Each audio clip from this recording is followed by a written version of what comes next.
just want to read this verse real quick. Psalm 118, 5 through 16. How many of you know that we are in the midst of a battle?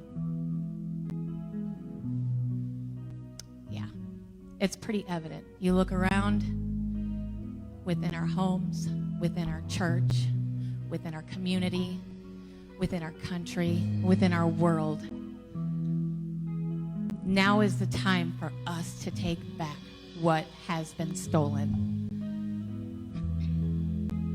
Pushed to the wall, I called to God. From the wide open spaces, he answered, God's now at my side and I'm not afraid. Who would dare lay a hand on me? God's my strong champion. I flick off my enemies like fleas. Far better to take refuge in God than trust people.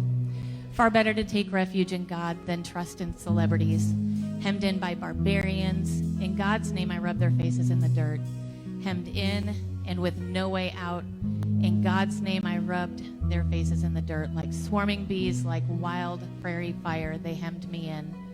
In God's name I rubbed their faces in the dirt. I was right on the cliff edge, ready to fall, when God grabbed me and held me.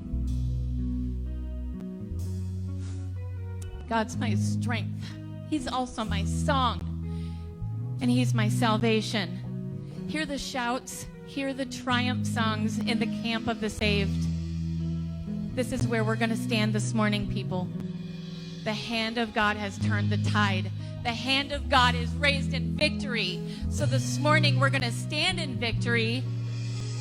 Just let us lift our hands wherever you are. If you're here in the sanctuary, if you're watching online,